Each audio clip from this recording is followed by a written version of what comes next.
Bienvenue sur UpTrack, qui met en lumière GarantMe sur les sujets product. Ça aura lieu tous les 2 mois. Il y aura toujours un fondateur et un collaborateur et un operating partner qui aura participé à l'accompagnement. J'ai le plaisir donc du coup de présenter et d'avoir aidé à l'accompagnement de GarantMe. On a donc Émile qui est donc fondateur et Chief Product Officer et Neviana qui est Lead Product Manager, qui sont avec nous pour nous parler donc du coup des derniers mois d'accélération et de phase de scale pour cette InsurTech GarantMe, qui propose une solution de plateforme assurantielle pour les professionnels de l'immobilier, et donc qui sont vos partenaires. Et peut-être avant de rentrer dans le détail, Émile, est-ce que tu peux nous dresser la fiche d'identité de GarantMe par tes mots à toi, et peut-être aussi des éléments de genèse sur GarantMe.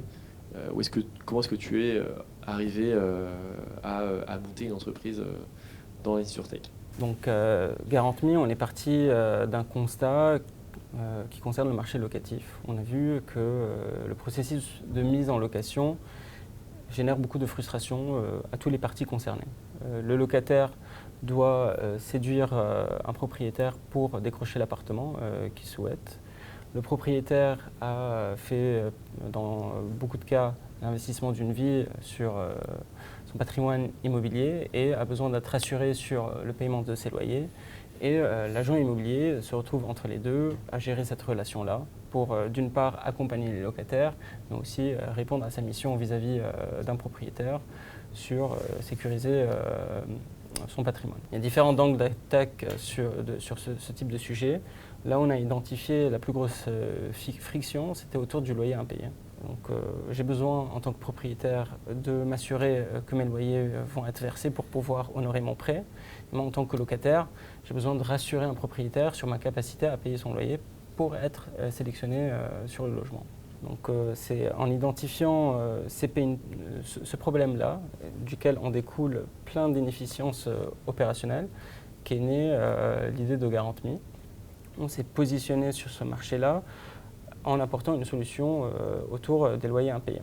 On s'est positionné comme partenaire des agents immobiliers et c'est avec eux qu'on a co-construit la solution d'aujourd'hui.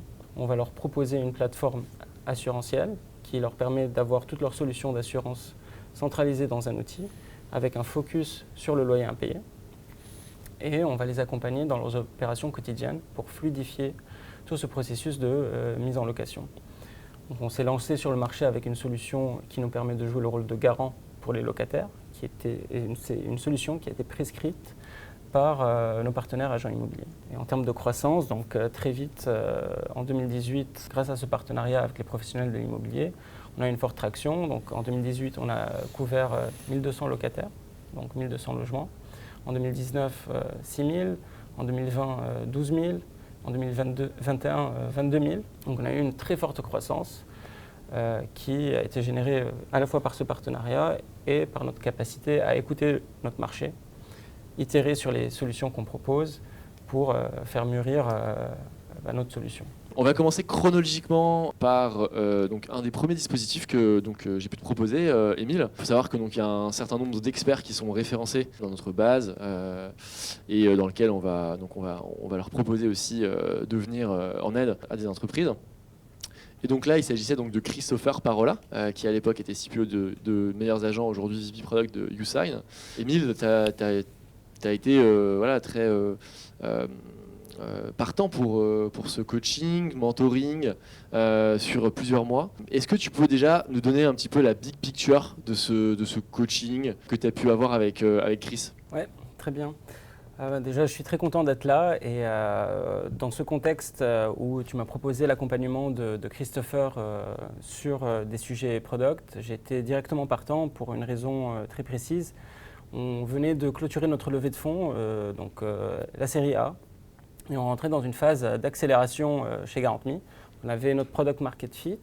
Et là, il était question d'aller plus vite et plus loin dans le développement de notre produit. Donc ça passe par le développement de nouvelles fonctionnalités, mais aussi par le recrutement et la structuration d'une équipe produit qui est capable d'encaisser tous ces challenges complexes qu'on doit adresser dans un cadre de forte croissance.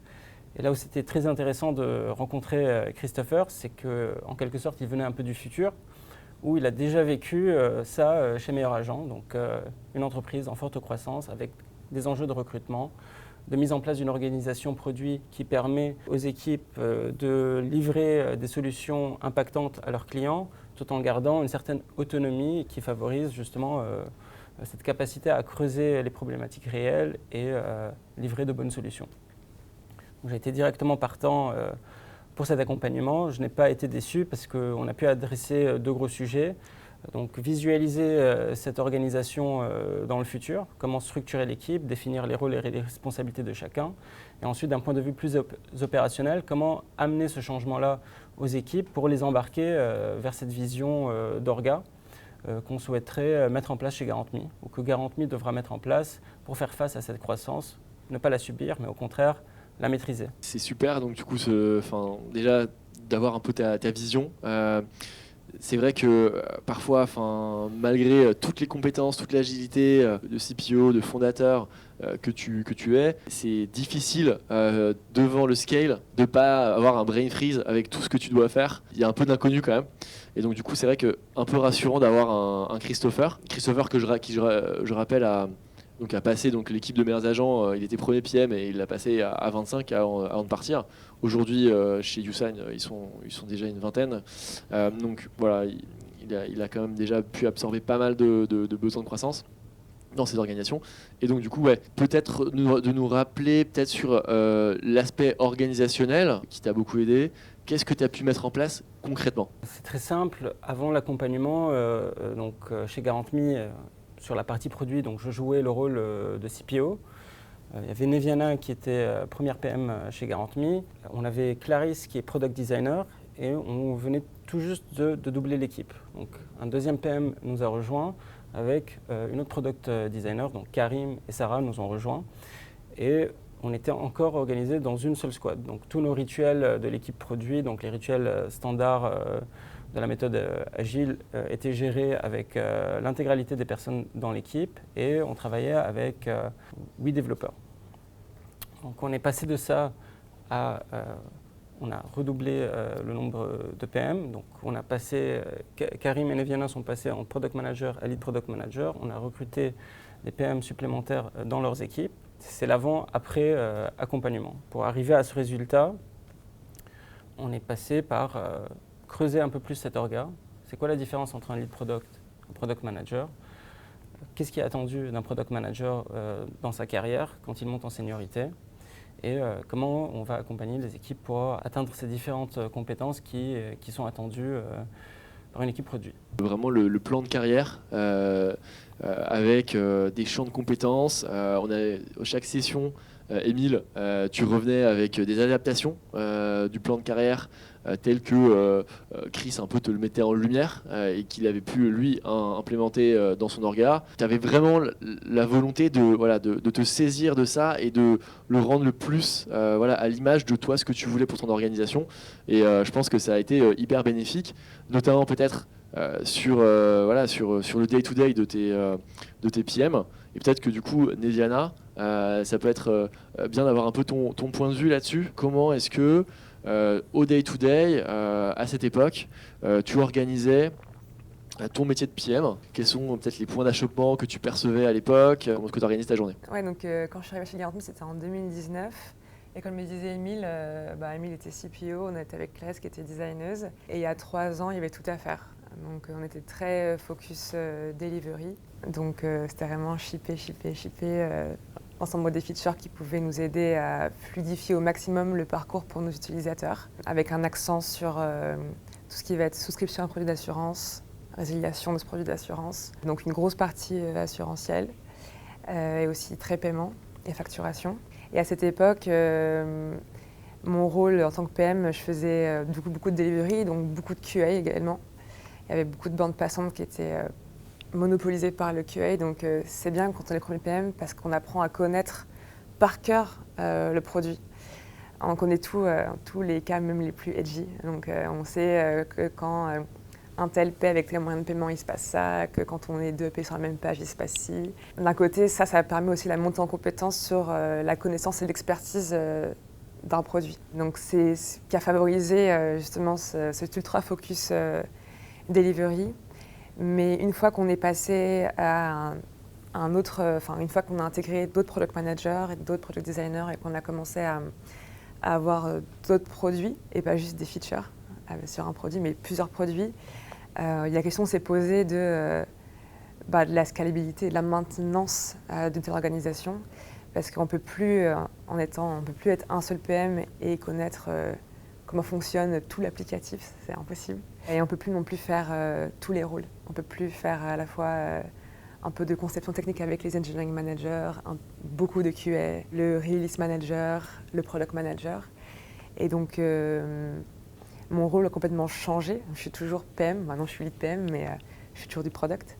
Mais aujourd'hui, par exemple, je fais complètement plus de QA. On a une équipe de QA qui est venue renforcer, même toute la partie bug, j'ai oublié d'en parler, mais toute la partie debugging qui, pareil, permet de monter en compétence sur comment fonctionne le produit. Aujourd'hui, je la gère quasiment plus. On a une équipe de tech support qui est arrivée et qui est venue en fait me décharger de tout ça et permis de me faire monter sur vraiment plus l'aspect discovery et l'aspect stratégie.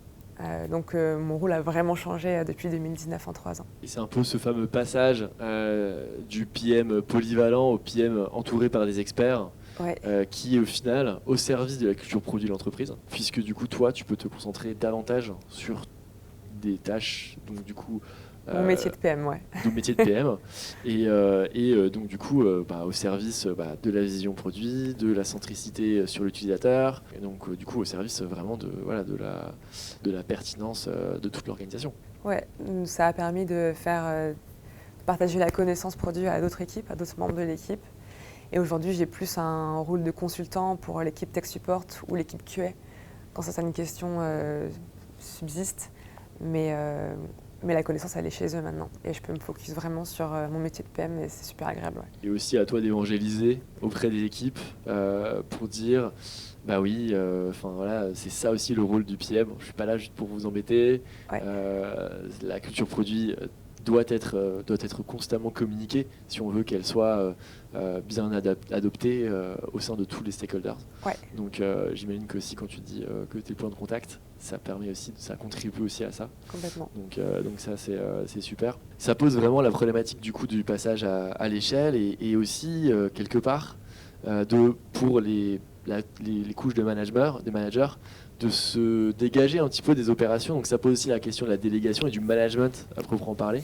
C'est peut-être une bonne transition vers un autre format dans lequel tu es rentré, Émile, cette fois-ci plus récemment, donc en 2022, qui est un format de coaching, cette fois-ci vraiment sur des sujets de management, de productivité, d'alignement, qui a été proposé par Pierre Fournier. Pierre Fournier, qu'on présente rapidement, mais qui a déjà beaucoup d'expérience dans ce monde. Il a été ancien CPO de Mano Mano et aujourd'hui, il a monté une formation qui s'appelle la Will Academy. Et on a, avec Pierre, monté un programme donc, du coup, de coaching de plusieurs product leaders, des promos qui ont commencé en début d'année avec 6, 7 product leaders toutes les semaines qui se retrouvent pour discuter des enjeux de management qui leur permettront de devenir demain des managers coach. Et donc du coup peut-être que Émile, tu pourrais nous parler un petit peu de ça, toi qui maintenant donc est fondateur CPO et donc du coup qui a un spectre assez large de management, tu es beaucoup exposé, parfois c'est difficile, c'est pas fait pour tout le monde de manager. Toi, tu as prouvé que c'était possible pour toi. Comment est-ce que cet accompagnement a pu t'aider ? Cet accompagnement est à nouveau arrivé au bon moment. Donc, comme tu le disais, avec Christopher, on a créé des plans de carrière, des parcours carrière. Donc, on a pris ce métier de product manager et on l'a divisé en compétences clés. Donc, on a le delivery, on a pu identifier nos failles et du coup mettre l'investissement, comme l'a décrit Neviana, sur le QA et le tech support pour libérer du temps au product manager. Libérer du temps au product manager pour qu'il puisse faire plus de discovery, plus de management, vu qu'on allait recruter différentes personnes. Donc la discovery, il y a beaucoup de documentation, on a pu s'inspirer de plein de frameworks, de méthodologies de discovery, mais le management, beaucoup moins. Et c'est souvent quelque chose qu'on va Il y en a trop de la documentation. Management, c'est déjà, si je projette ma perception, je n'étais pas forcément sûr qu'il y a des hard skills derrière, ou comment conscientiser ces hard skills pour pouvoir les transmettre et les mettre en application de manière plus fréquente et plus systématique. Donc c'est quelque chose qu'on balaye à l'école et qu'on apprend sur le tas en pratiquant. C'était mon cas. Et l'occasion de faire la Will Academy avec Pierre, ça m'a permis de prendre conscience, ah non, en fait, c'est pas du bullshit, le management, il y a de vrais hard skills derrière. Et ça tombe bien parce que sur la partie plan de carrière, on voulait se donner les moyens de se dire comment on peut voir notre évolution sur le management. Donc, j'ai joué le rôle de cobaye avec la formation de Pierre pour voir est-ce que je vais pouvoir apprendre de réelles compétences, je vais pouvoir les mettre en application, les conscientiser et derrière les transmettre aux équipes parce qu'eux aussi vont se retrouver dans cette position de management vers le haut, vers le bas et se retrouver face à des équipes qui grandissent. Donc c'est là où on a enchaîné avec la Will Academy et sur plusieurs sessions, une fois toutes les 2 semaines, chaque fois on découvrait des méthodes de management qui commencent par l'écoute active, donc savoir bien écouter ce que les personnes vont te dire, qui est un hard skill, qui est un vrai hard skill, savoir écouter. Comme ça semble être un soft skill, mais c'est vrai que on est passé aux revues on a revu certains éléments très particuliers. Je te laisse en parler. Typiquement, si on prend l'exemple de l'écoute active, on a pu conscientiser ce hard skill, bien le définir, le décrire, mettre en place des exemples concrets qui ont permis aux équipes de comprendre c'est quoi une écoute active et de se dire tiens, ça peut être aussi utile dans une discovery. Ça peut être utile quand je discute avec mon manager, que de la même manière où ça peut être utile quand je discute avec un manager. Donc, et ça, typiquement, c'est un exemple de hard skills qu'on a pu identifier, mettre dans la case management, on a pu le pratiquer et aussi on a pu se dire comment on va l'utiliser dans un plan de carrière pour faire évoluer, faire monter les personnes en compétences sur ce sujet. Donc ça c'était vraiment un point effectivement assez important de l'accompagnement. Peut-être que si tu as un exemple ou peut-être Neviana, est-ce que toi tu veux en parler? Est-ce que tu as vu des éléments changer sur le management d'Émile, sur ce qu'il a mûri, Émile qui est sa première entreprise? C'est vrai que c'est des choses où on est conscient qu'on grandit tous en même temps dans une organisation. Est-ce que il y a des choses que tu as en tête, que tu voudrais partager? Tu viens de dire si Émile est un bon manager. Est-ce que j'ai le droit de demander? Oui, rejoignez-nous. Oui, évidemment, les choses ont changé dans le management d'Émile. Et puis ça a ruisselé derrière sur ma façon à moi de manager. Et c'est aussi de Karim, qui est l'autre lead product manager, où en effet il y a beaucoup plus d'écoute. On va faire un peu ce que aussi Pierre Fournier nous a appris pour nos lead discovery, ce qui va être par exemple de rebondir sur juste de répéter. Pas forcément de reformuler, mais parfois juste de répéter pour montrer qu'il y a eu des omissions, des généralisations, des distorsions, des biais, pour pouvoir creuser et voir un peu c'est quoi l'arbre qui cache la forêt. Finalement, les techniques que Émile a appris dans le cadre de son coaching de manager ont été aussi diffusées plus largement dans le cadre de la formation en discovery que tu évoques là, et qui est un autre élément de l'accompagnement et qui est essentiel dans le carrière et dans le métier de product manager. Ouais, mais c'est vraiment des techniques qui s'appliquent aussi au management, l'écoute active. Dans le cadre de la discussion avec l'utilisateur. Exactement. De la discovery. Ouais, laisser des blancs. Et d'ailleurs, même mes managers, les PM et les product designers que je manage, m'ont fait remonter le fait de laisser plus de blancs, ils s'étaient même rendu compte qu'ils donnaient plus de choses. Donc oui, le management a changé suite au coaching d'Émile par Pierre Fournier. Et d'ailleurs, notre CEO a commencé la Will Academy également. Donc c'est vraiment quelque chose qui va ruisseler dans les veines de Garantie.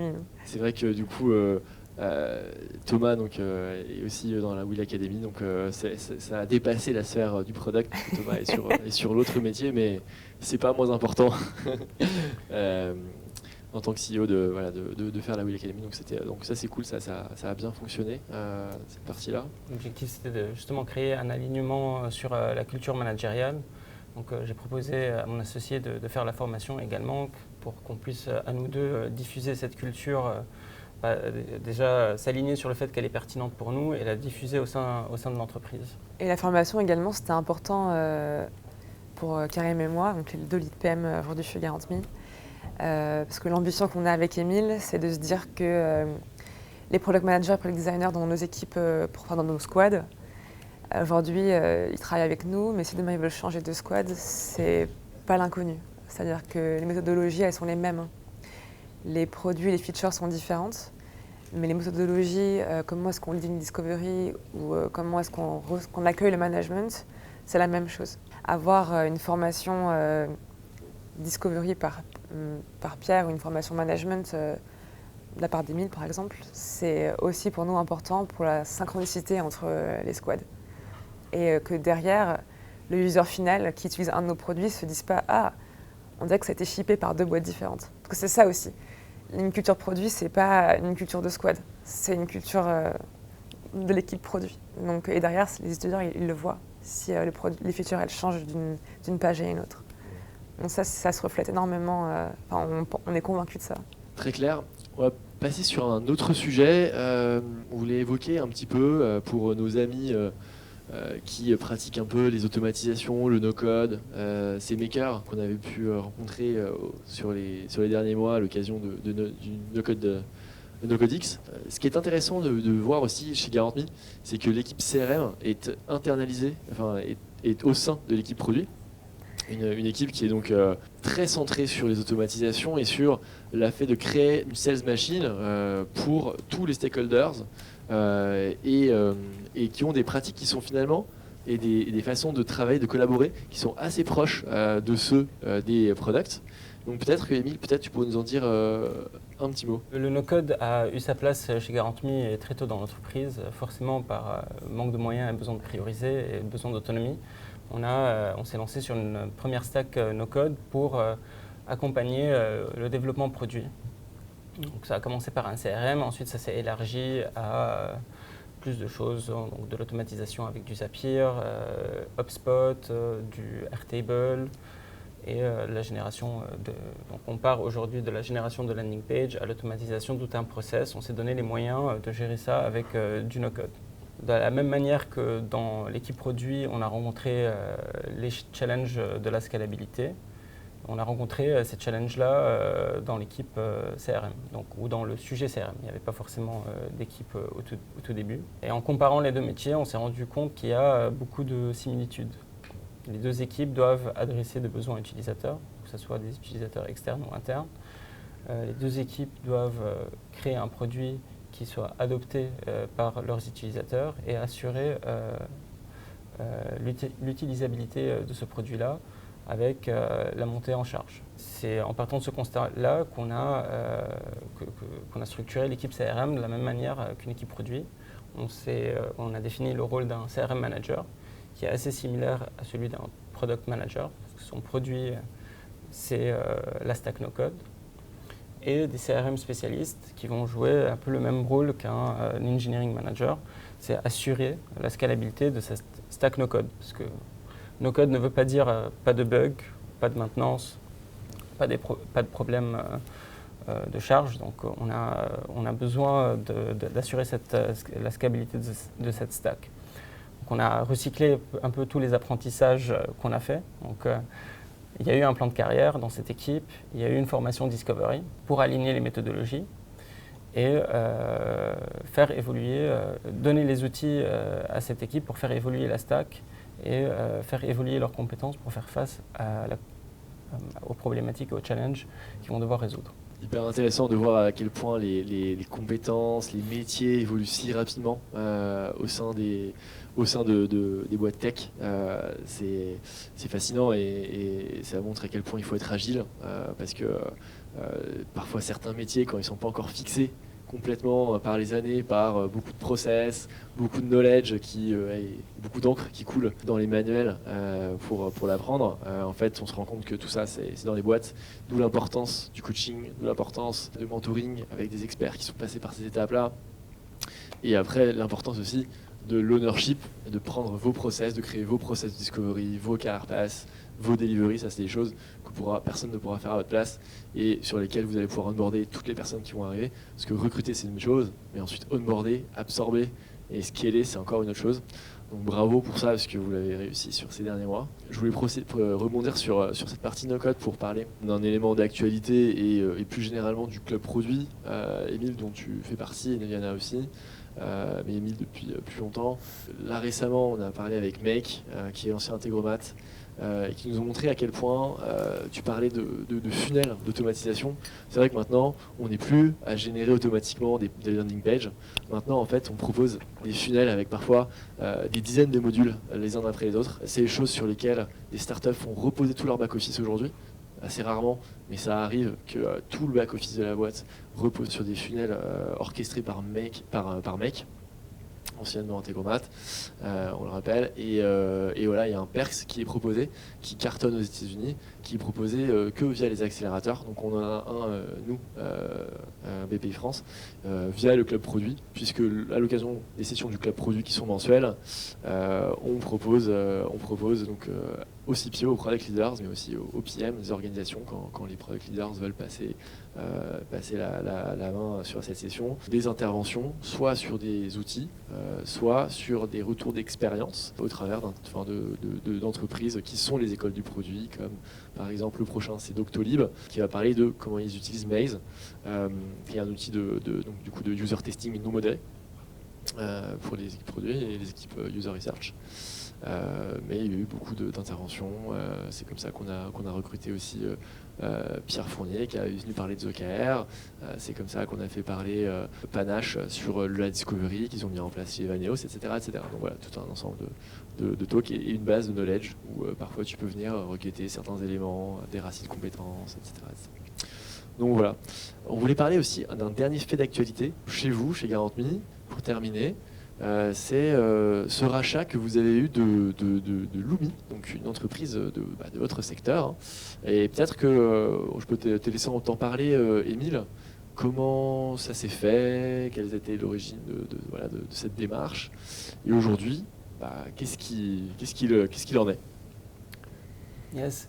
Dans cette optique de croissance, on s'est intéressé à des potentiels rachats. Ce que Garant.me va regarder dans les potentielles cibles de rachat, ça va être soit on va être intéressé par la tech, l'équipe, ou un portefeuille client à récupérer. Donc on regardait naturellement des sociétés qui sont soit sur la partie digitalisation de process dans l'immobilier, soit des courtiers plus traditionnels qui ont un portefeuille de clients qui ne sont pas encore digitalisés. Du coup, on pourrait racheter ce portefeuille-là et profiter de la machine Garant.me pour digitaliser l'ensemble des contrats qu'on rachèterait. Donc c'est dans ce cadre-là où on a commencé à s'intéresser au rachat de potentielles boîtes et qu'on est tombé sur Lumi, qui était partenaire de Garant.me, parce qu'ils avaient créé une solution qui fluidifie la gestion locative pour les propriétaires particuliers. Donc ce n'était pas la cible Garant.me, où nous on travaille plus avec les professionnels de l'immobilier, mais par contre pas mal de problématiques similaires sur la fluidification du processus de mise en location et une équipe intéressante. L'équipe de fondateurs et les fondateurs étaient intéressants parce qu'ils ont réussi à générer une traction et à mettre en place un outil fluide qui était aussi un mix entre le code et le no-code. Pour approcher ce rachat, il s'avère que Garant.me aussi a été plusieurs fois démarché pour être acheté. Donc comme on a un peu cette culture d'apprentissage chez Garant.me, on avait fait avec mon associé, on avait mené ces discussions pour savoir quel type de format, comment étaient menées ces discussions-là et quel type de format ça pouvait prendre. Donc ça a permis d'enrichir nos réflexions et de savoir quoi proposer à Lumi pour leur faire une offre assez séduisante où qu'ils accepteraient pour rejoindre 40 000. Ça a été le cas.